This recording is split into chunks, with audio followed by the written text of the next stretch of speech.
gihugu biciye mu makuru atohojwe neza yerekeye ibisata byose by'ubuzima bw'igihugu. Ikiganiro Humura Burundi gica ku rubuga rwa RPA kuri www.rpa.bi. Humura Burundi.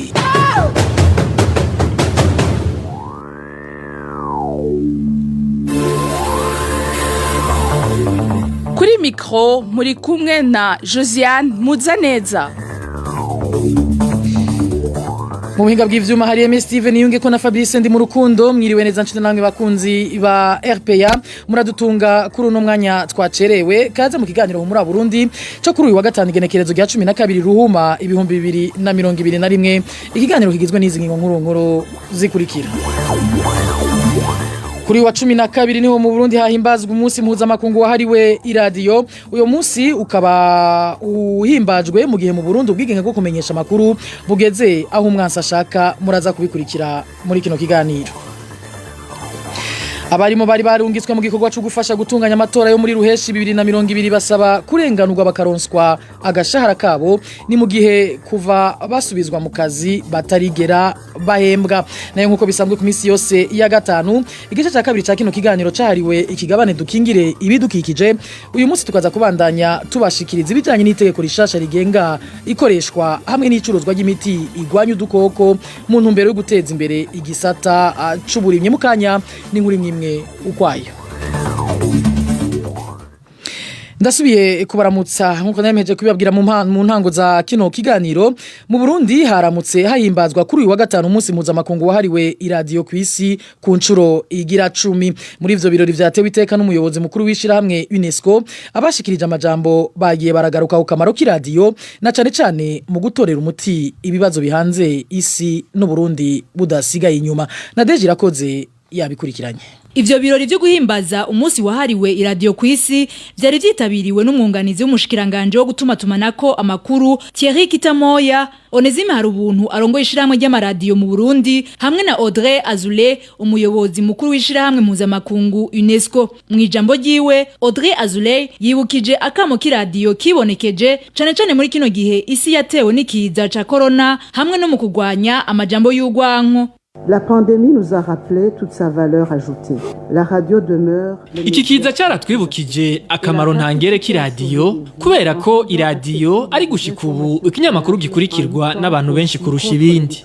Amaradiyo yarafashije cyane mu kurokora ubuzima bw'abantu batari bake, mu gutanga amakuru yo kwizera no mu kurwanya imvugo y'urwanko. Amaradiyo rero ni kirumara kuko abantu badashobora kuba hadahari. Amaradiyo ntahengeshanya kutwereka ko agerageza kubandanya ashikiriza amakuru atomoye kandi agezweho n'aho atoroherezwa.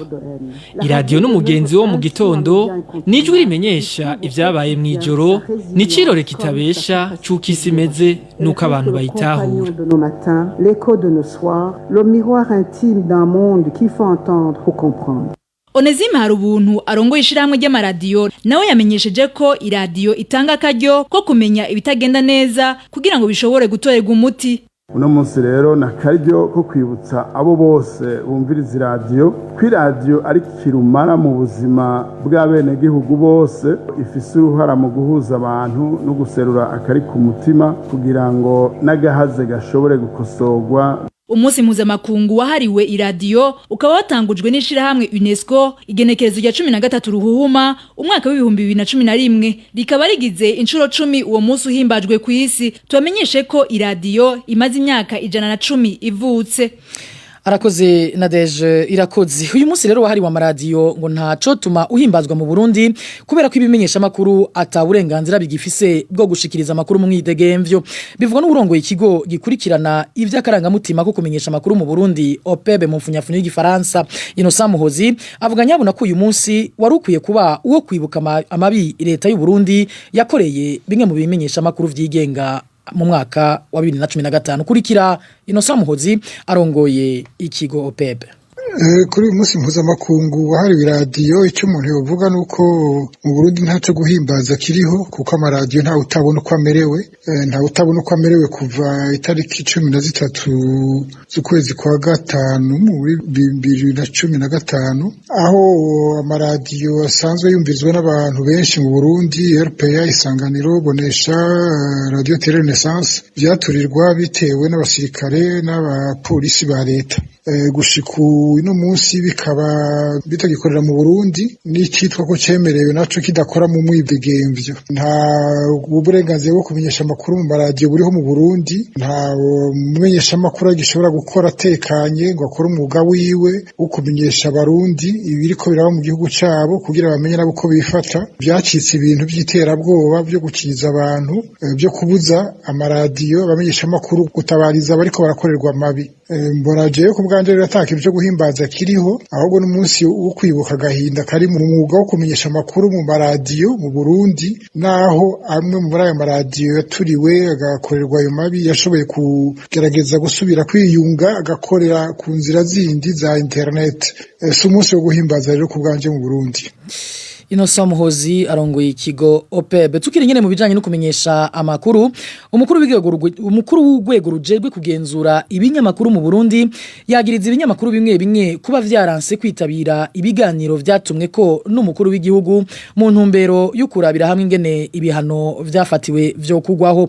Nestor Bankumukunzi yabishikirije kuri uyu wa gatanu, aho yanagiriye ko mbera namenyesha ko ivyo abarongoye ivyo binyamakuru basavye birengeye ububasha bwo rwego sense arongoye kurikira.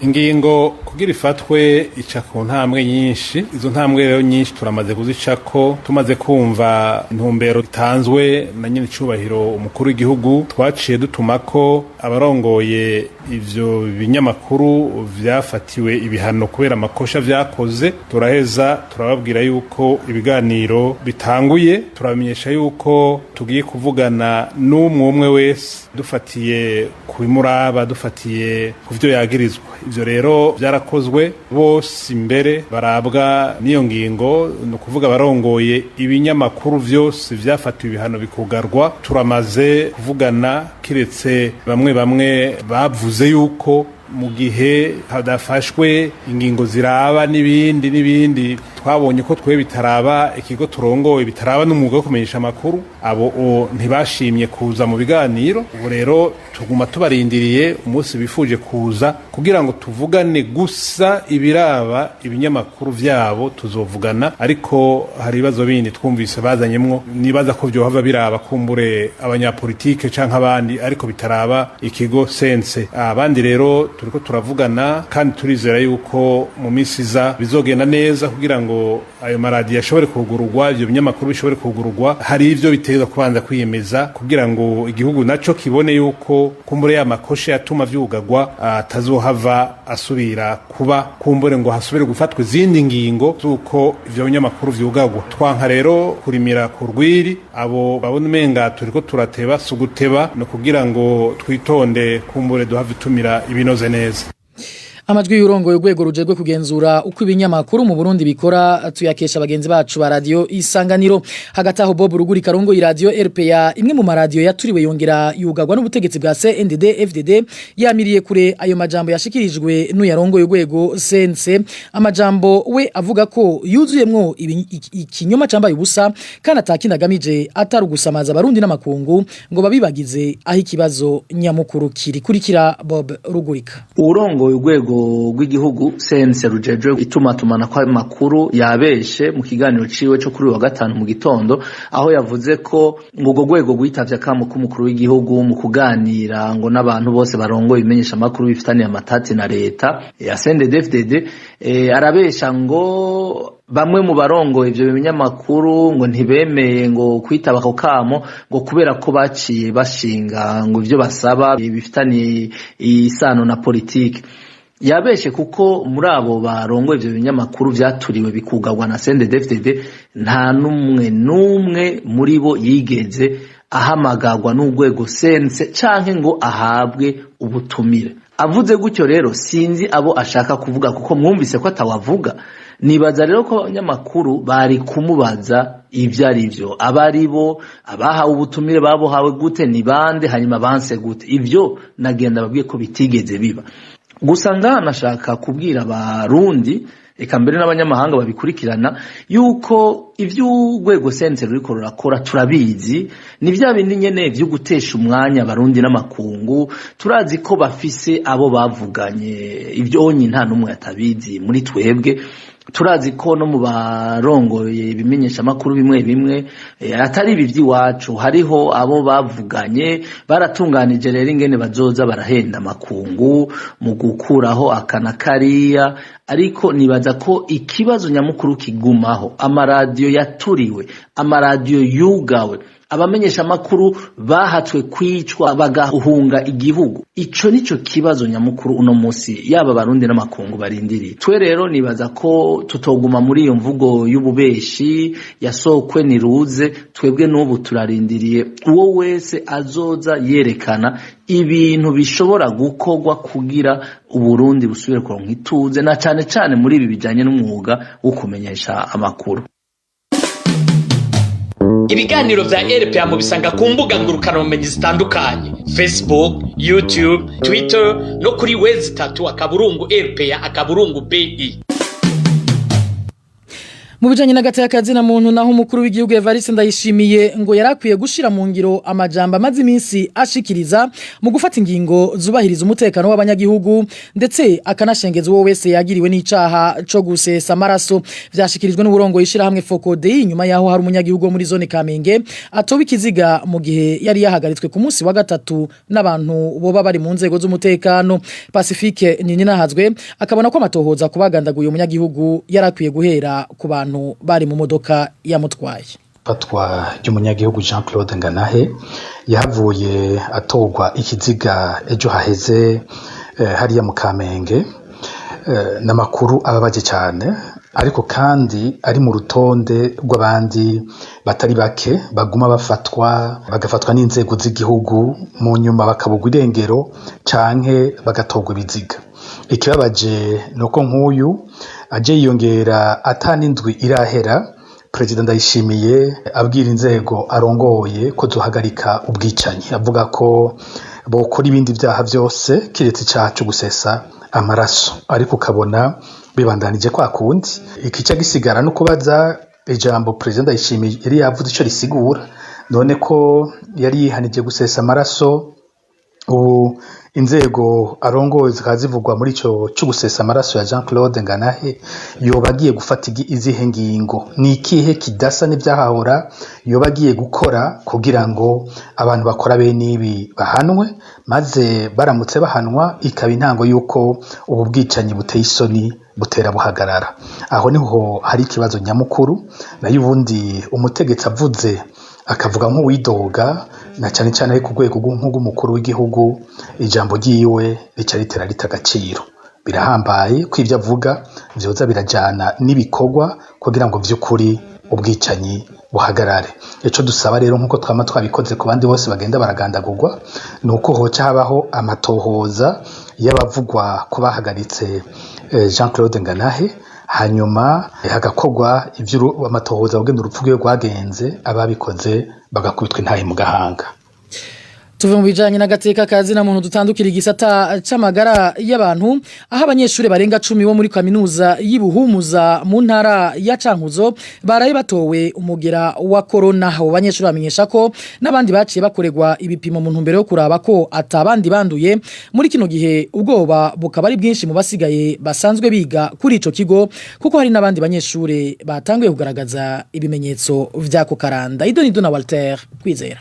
Mu bipimo vyakozwe kuwa kane w'iyindwi kuri kaminuza y'igihugu y'Ibuhumuza mu ntara ya Cankuzo abanyeshuri bagera kuri 11 nibo baraye batowe umugera wa karanda corona. Mu nyuma yaho n'abandi basanzwe bigana nabo batowe uwo mugera bahavuye nabo nyene basuzumwa kugira barabe ko nabo batanduye. Amakuru ava ngaho Ibuhumuza kuri iryo shure amenyesha ko abo banyeshuri batowe umugera wa corona muri kino gihe baciye bajanwa kugumizwa ukwabonyene ku bitaro bikuru vyaho mu ntara ya Cankuzo kugira ntihabe abandi bohava bandura uwo mugera. Muri kino gihe abanyeshuri basigaye kuri kaminuza Ibuhumuza batekewe n'ubwo ubwoba kubera ivyo bitigiri vy'abarwaye corona vyaraye bihatowe mu gihe atani kiriko kirakorwa n'indongozi kigaragara mu gukingira abasigaye uretse gushira kwa bonyene abo basanze baranduye. Byongeye ngo hari n'abandi bafise ibimenyetso vy'ako karanda. Ivyo bitigiri vy'abarwaye umugira wa corona bitowe inyuma yaho uretse ahibuhumuza hari haheze indwi zibiri gusa hatowe abanyeshure barwaye ako karanda ku mashure yisumbuye y'uburaro yo mu ntara ya Gitega nko kw'ishuri ry'imyuga ETP na NF. Ibiza vyerekana ko ako karanda kabandanya kugwirirana mu ntara zo hagati mu gihugu nk'uko isoko rya RPA aho muri izo ntara zibandanya zibimenyesha.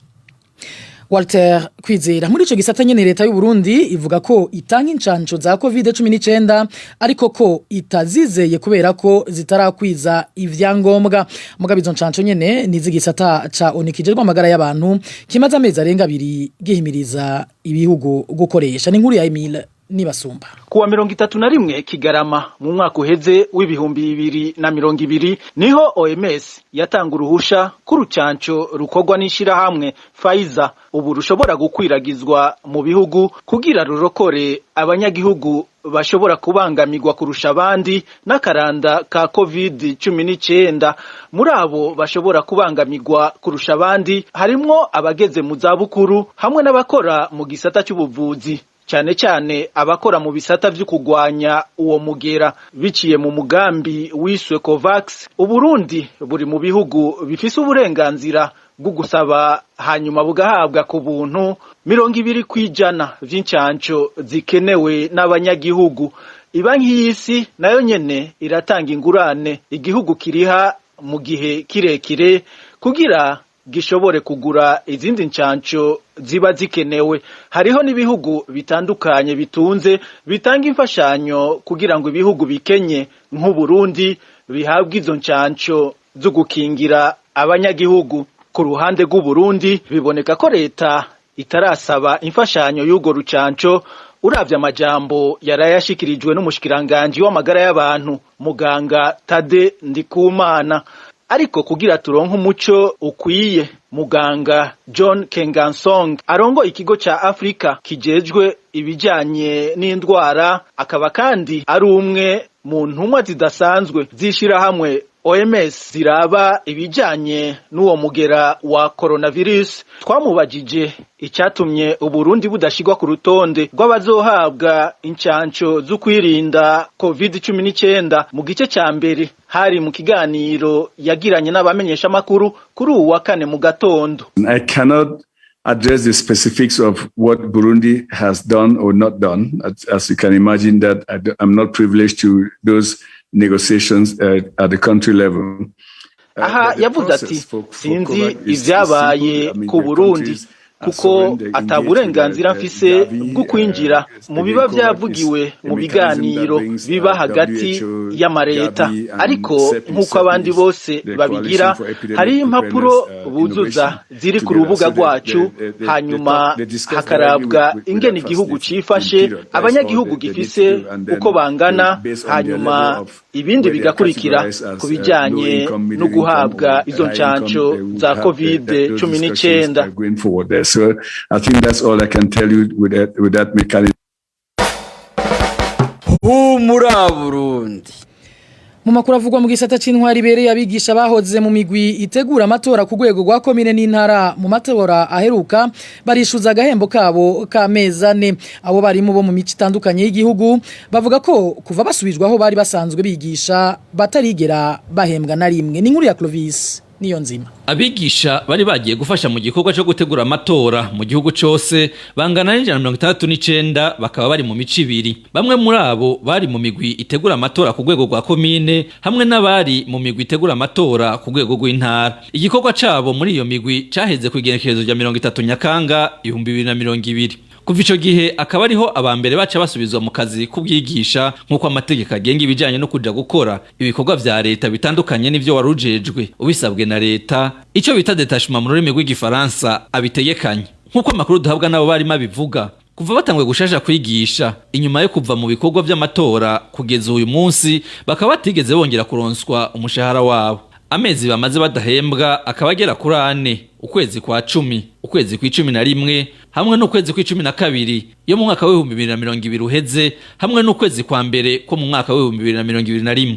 Abo bigisha rero nkuko babandanya babimenyesha ngo ntibumva igituma batariko barahembwa mu gihe bariko bakora nkuko bisanzwe. Ingorane rero ku bwabo bigisha ngo ni nyinshi mu miryango yabo kuko batagishoboye kuyibeshaho, nayo abo bafashe ko utudeni kugira babe barabayeho bakaba batakibatorana agatiro. Basaba bashimitse umushikiranganje w'abakozi n'akazi gukora uko ashoboye kugira agahembo kabo kaboneke mu maguru masha, amazi atarabarengana inkombe. Mu ruganda rwa RPA twahamagaye Banyankimbona Domine umushikiranganje w'abakozi n'akazi kugira ngo agire icyo ashikiriza, ariko telefone yiwe yahamagara hakabura uwitaba. Clovis niyo nzima abandi bishyuza agahembo kabo n'abasirikare bari mu gikorwa cyo kugarukana amahoro mu gihugu ca Somalia baheraniwe amezi 3 ni mu gihe imishahara yabo babwiwe ko yabonetse kuva mu kwezi kw'icumi ku mwaka uheze.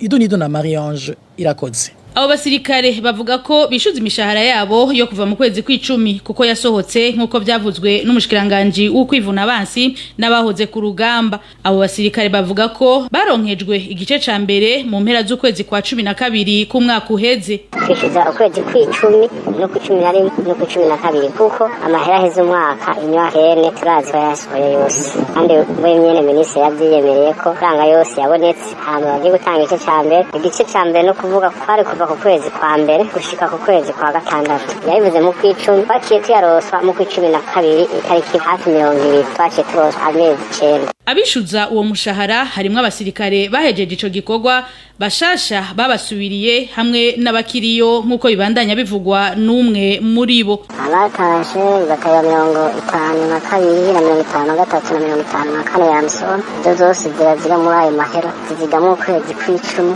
no kw'icumi na rimwe ko batashe mu ntara zo kw'icumi na rimwe n'ibakaya 56 na 55 zirino abaje mu kw'icumi na rimwe bazigamo ukwezi kw'icumi na rimwe no kw'icumi na kabiri. Uruganda rwa RPA twarondeye ingenieur Mutabazi Alain Tribert umushikiranganje w'ukwivuna abansi n'abahoze ku rugamba, telefone we yahamagara hakabura uwitaba. Arakoze Marie-Ange Irakoze. Mu gisata c'ibidukikije naho abakozi begukira ubushikiranganje bw'ibidukikije bakorera mu ishamba cimeza rya Rukoko ku ruhande rwa commune Gihanga ni mu ntara ya Bubanza ngo ni bamwe mu babangamiye iryo shamba. Abanyagihugu baba mu micungararo yaho bakaba babagiriza kuba barya ibiturire mu kurekurira abarima muri iryo shamba. Ni nkuru ya Vicky Chris ninteretse. Kuva mu 2015 naho hantu baca bahaka abenegihugu bamaze kwaka abenegihugu mu nyuma yo batwaragira. Uwo numwe mu banyagihugu basanzwe bari imirimo muceri mu ishamba cimeza rya Rukoko. Numwe mu banyagihugu bemeza ko kuva mu mwaka wa 2015 babugiye kubandanya barima mu ishamba rya Rukoko. Iyo ngingi babuza kurimira muri iryo shamba yavuye ari kikamishwa na bamwe mu basanzwe bahagarariye ubushikiranganje bw'ibidukikije muri iryo shamba. Ubafumbatishije niwe cyaronswe uburenganzira bwo kurima. Ese biteye yindi sura ataba ari wakana gaciko rero ka kidukikije rero katekaza mu mavuka dakaragenda aka ifaga kintu bitwira abenegihugu hama kacabagira inuzeye hatabaza bararima biciye mu yonjara mu buryo kugira babandanye baronka ico giturire abakozi bacungera iryo shamba rya Rukoko bakoresha urundi gwenge. Kumatwesha mu komisiyo ngirize karinde hano bakada iyo komisiyo yazo akayiciza ku bw'amanyanga ntayo nyene bakoresha bakacibaca mu mbavu. Kugeza kuri uyu munsi ikibazo nikirava mu nzira abanyagihugu babandanya kuri mu muceri muri iryo shamba rya Rukoko naho hariko haratanguzwa igikorwa cyo kurandura imwe mu mirima iri muri iryo shamba. Uruganda rwa RPA rwarundi umushikiranganje ajejwe ibidukikije ariko ntiyashimye kwitaba telefone yacu.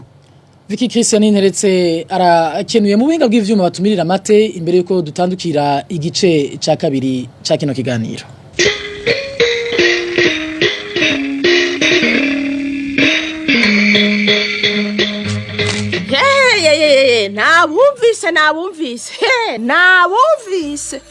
Nabumvise. Umvise iki? Numvise ko muri ko mugira umugambi wo kuja kuroba mu Kagera kandi muzi neza ko bibujijwe. Iyo mutari mu makoperative canke muzi neza ko mutabifitiye uruhusha. Ndabasavye mwabagabo uwo mugambi ni muureke bitaraba kwegera.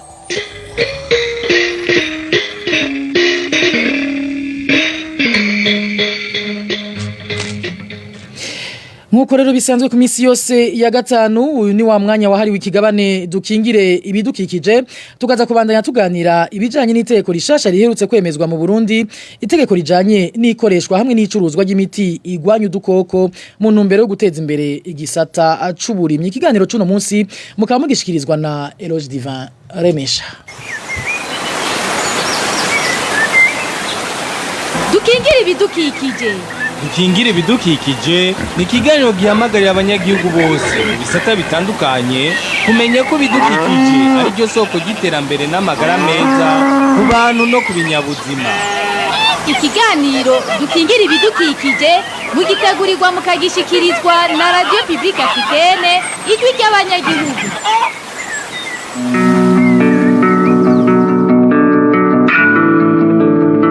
Umunezero ntangere nshuti bakunzi b'ikiganiro dukingira ibidukikije gusubira guhura namwe muri kino kiganiro mukurikirana iminsi yose kuwa gatanu aho twama turabira hamwe byinshi bijanye n'ibidukikije. Mutu uyu munsi iradiyo yanyu RPA yabateguriye iki? Kuri no wa 12 Ruhuhuma umwaka wa 2021 tubandanya turabira hamwe ibijanye n'itegeko rishasha riherutse kwemezwa n'inama nshingamateka be na nkenguza amateka ari mu kwezi kwa mbere kuno mwaka. Iryo tegeko rijanye n'ikoreshwa hamwe n'icuruzwa y'imiti igwanya udukoko dukunze gutera ibitegwa ivyoheza bigatuma Uburundi buja ku rugero rumwe n'ibindi bihugu vyo kwisi yose na cane cane vyo mu karere ka Afrika y'ubuseruko. Mu kiganiro cy'uno munsi umutumiraza kuba ari umwe akaba asanzwe ari umwe mu bakora akazi kuwa agronome mu bihugu vyo mu karere ka Afrika y'ubuseruko. Eloge Divin Remesha nije ngenda bashikirize kino kiganiro nkaba ndabahaye ikaze.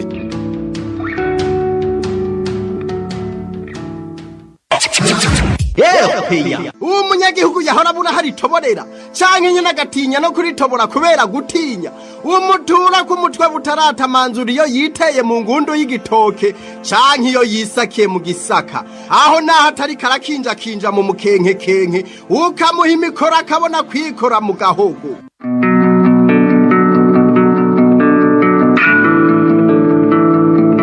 Ndongeye kubaha ikaze nshuti bakunzi b'iradiyo RPA turi kumwe mu kiganiro dukingira ibidukikije. Umushikiranganje w'uburimyi ubworozi n'ibidukikije Deogide Rurema aherutse gusigura itegeko rishasha rijanye n'icuruzwa hamwe n'ikoreshwa ry'imiti igwanya udukoko duterera ibitegwa imbere y'inama nshingamateka hamwe na nkenguza amateka. Mu kiganiro caciye kuri RPA kuwa gatanu Ruhuhuma mwarumvise ko iryo tegeko ryemejwe ryari rije gusubirira iryahahora ryo muri 2018. Iryo tegeko nk'uko vyavuzwe n'umushikiranganje Deogide Rurema ngo rizofasha Uburundi kuja hamwe n'ibihugu vyo kwisi yose hamwe n'ivyo mu karere. Mbega ko twumva Uburundi bugiye kuja hamwe n'ibihugu vyo mu karere ka Afrika y'ubuseruko mw'ivyo bihugu ho ikoreshwa hamwe n'icuruzwa ry'iyo miti vyifashe gute? Mu bihugu bigize Afrika y'ubuseruko arakunze kuboneka imiti imwe nka Rockets be na Super Profex ifasha mu kugwanya nk'udukoko tw'impongwa dukuze gutera igiterwa c'ibigori nk'uko vyabaye mu mpera zo mu mwaka uheze mu ntara zitandukanye z'u Burundi. Hari n'imiti yitwa Dudu hamwe ya Detan ikoreshwa cyane mu kugwanya udukoko dukunze gutera imboga nk'ishu, intore eka n'ibindi. Muri kino kiganiro umutumire wacu numuhinga mu vy'uburimyi agronome mu Gifaransa akaba akorera mu gihugu kibanyi cy'u Rwanda. Ntiyashimye ko tumuvuga umwidondoro wiwe kumvuza umutekano wiwe. Uyu mutumire afatiye kuko bigenda ahakorera atangura avuga ko Uburundi busa n'ubukiri inyuma mu gisata c'uburimyi ageranije n'ibindi bihugu vyo mu karere. Kwemeza itegeko ni kimwe, kurishira mu ngiro ni kindi. Nkurikije uko amakuru agenda ashikizwa n'abanyagihugu bijanye n'igurishwa n'ikoreshwa ry'imiti mu Burundi, nuko tubona yuko hakiri agahazi Burundi bukiri inyuma muri iryo gurishwa n'ikoreshwa ry'iyo miti y'ibiterwa, kuko murazi yuko mu minsi heze abanyagihugu bavuga yuko iyo miti atabibabona, kutayibona ni ukuvuga yuko atayihari, umva gukoreshwa hoho n'ibindi bindi.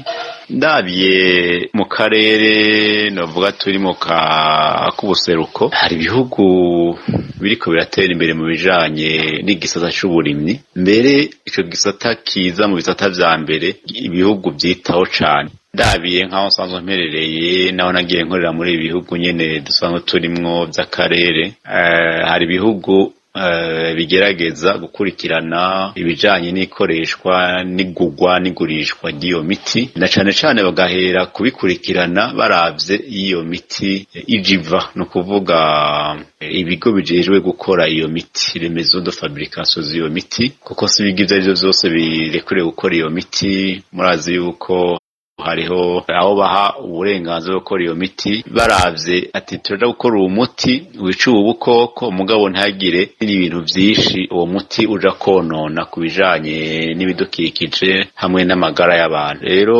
nk'ibihugu dusanzwe turimo ngaha mu karere hari ibihugu bimaze gutera intambwe mu bijanye no gukurikirana ibintu vy'uburimyi n'ubworozi.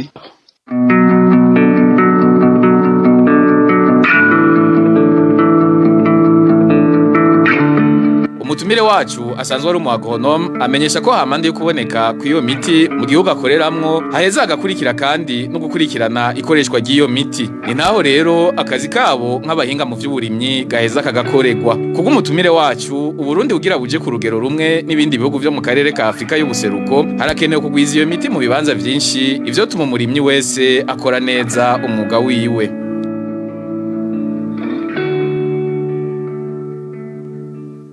Yamara kwinjira mu gihugu cabo bagaca bakurikira n'abakaraba none hoho ikoreshwa gute. Turafise abahinga abafundi bari mu gihugu hirya no hino bagenda bereka abarimyi uko iyo miti ikoreshwa bakaba bahari ku buryo yuko umurimyi akeneye umuntu amugira inama ati uwo muti runaka koreshwa uko atirirwa arameneka ijisho ngo ariko amurondera kure cane yama ari hafi yo akavuga ati ninagira ikibazo ndakibaza nako ko ninja gukoresha uwo muti. Hejuru y'ivyo iyo miti ikabira ahantu hatandukanye kurya umuntu aja kugura isukari ku botike canke ibiharage ivyo bihugu bimwe dusanzwe turi mu karere niko iyo miti icuruzwa kandi nayo mazu acuruza iyo miti akaba asanzwe azwi mu rwego rujerwa uburimyi kuva hasi gushika hejuru. Apana kumva i Burundi nk'umuntu ari mu Ruyigi akavuga ati narazungurutse henda kuri centre ndahe ndagenda tumba ko n'Igitega ndabura umuti wo gutera impongwa ubukoko bwanteye. Oya suko biri ngaha rero mu karere turiko turakoreramwo imiti iraboneka ku rugero novuga rushimishije kandi igakoreshwa n'abanyagihugu bafise n'ababa hafi bakabagira inama kugira ngo iyo miti bashobore kuyikoresha mu buryo bwo. Nuko rero novuga nti ministre ntashira imbere kwemeza itegeko vyonyene ntibihagije ahubwo yemeza itegeko ashira no mu ngiro ibijanye n'iryo tegeko. Ibikoko murabigwanya ngo tubikingire amashamba murayagwanya ngo tuyakingire bigize itunga ry'igihugu ngo tubikingire.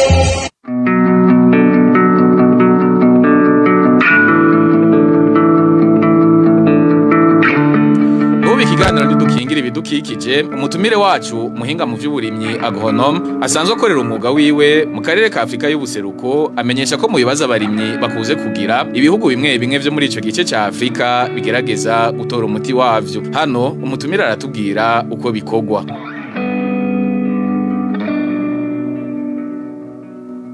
Harimwo nimwe bita amassurance no kuvuga urimye ibigori ukavuga uti mu gihe hotera inzige zikabijya caye mu gihe hotera urubura rukabivyonona caye hagatera umwuzurira mu gihe wagiye rero mu nzu y'ubwishingizi ndavuga assurance iyo habaye ikiza nk'ico bagaheva bakaraba ico washizemo nico bari kukiza gukuramwo bakagira iki bakagushumbusha. Hari ibiterwa bimwe vyagiye imbere bagenda bashumbusha abantu muri ubwo buryo. Kimwe twavuga bijanye n'imiti y'ibisanzwe hari bijanye n'imbuto z'urubanuye ziba zisanzwe zihari bijanye n'amangre abasanzwe hari bijanye n'abafundi b'indimo kuva hasi gushika hejuru abasanzwe bahari no kuvuga ni hari inyubako novuga yuko yikwije. Hariho n'amakomite novuga bimwe bita komite de société civile zigenda zikurikirana ibibazo abarimyi bahura navyo. Nkavuga rero nti sino gereranya Burundi n'ibihugu turimo kuko Uburundi ntiburikangura kandi suko twovuga ngo Burundi ni buto cane kuko hari n'ibihugu bito cane munsi y'Uburundi ngaha mu karere biko birateza imbere uburimyi ku rwego rukomeye cane. Ahubwo novuga nti ni politike y'uburimyi ikiri hasi cane.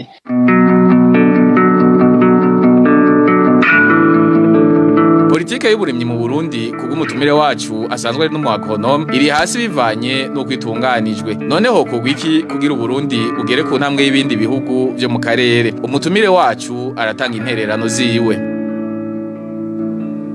Hobaho ubwitange cyane cyane bwa leta ku gisata c'uburimyi bagishira imbere ntibagifate nk'ibindi bisata ibyo ari byo byose canke ngo bibaze ko ari ibintu bisanzwe. Bashira imbere inyubako bubake kuva hasi gushika hejuru. Ntidukekeranya ko abafundi mu Burundi barahari ahubwo ikibuze nova ko habuze bimwe bita intunganyo kimwe twita mu Gifaransa organisation. Habeho inyubako kuva hasi gushika hejuru bashira abafundi hama na leta cyane ubushikiranganje bufatanije n'izindi nzego zijejwe gushira mu ngiro amabwiriza n'amategeko bakurikirane cyane ibijanye n'ikoreshwa ry'iyo miti n'igugwa eka n'icuruzwa. Eka mbere bagire inyubako novuga yagutse kandi yitaweho apana gushira itegeko kuvuga ngo itegeko ryatoye gusa mugabo ntihabeho shigwa mu ngiro ryaryo. Uro tukavuga tuti bashize inguvu hamwe kabona ko ico gisata gikenewe ku gihugu no ku banyagihugu. Ndizeye yuko bitazonanira kandi bazobishobora ku ntambwe y'ibindi bihugu bigezeko. Ibintu zose nishaka rero turizeye yuko bazogera nabo batera intambwe nk'abandi mu minsi iri imbere kandi abanyagihugu nabo bakaronka akoyoko.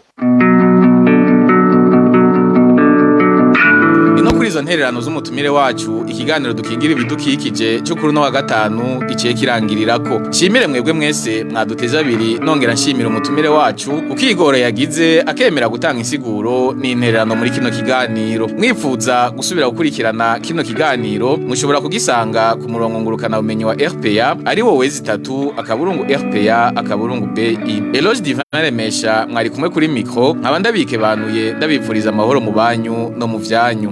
Nisango mu kindi kiganiro nk'iki ku munsi wa gatanu w'indwiza naho ubutaha.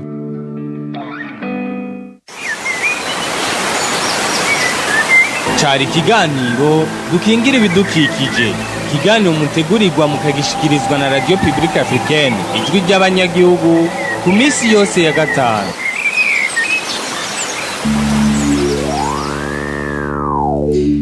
Arakoze Eloge Divin Remisha n'umutumire wiwe kuri kino kiganiro bahejeje kudushikiriza. Nino ngaha duce dusozerera ikiganiro ho muri Burundi cyo kuri uyu wa gatanu igenekerezo rya 12 Ruhuhuma umwaka w'ibihumbi 2021. Shimire mwege mwese mwariko muradukurikira. Shimire n'abagenzanje bamfashije gutororokanya ano makuru yose yaciye muri kino kiganiro. Sinoreka no gushimira abagenzanje Fabrice Ndimurukundo na MS Steven Yunge ko badufashije bari mu buhinga bw'ivyuma batumya no majwi nano masanamu bibashikira. Kuri mikro mwari kumwe na Josiane MUZANEZA. Imana ibandanye irinda Burundi n'abarundi nahuta. Ho muri Burundi ni ikiganiro gihuza abarundi bahunze igihugu c'amavukiro n'abasigaye hagati mu gihugu biciye mu kubashikiriza amakuru atosoye.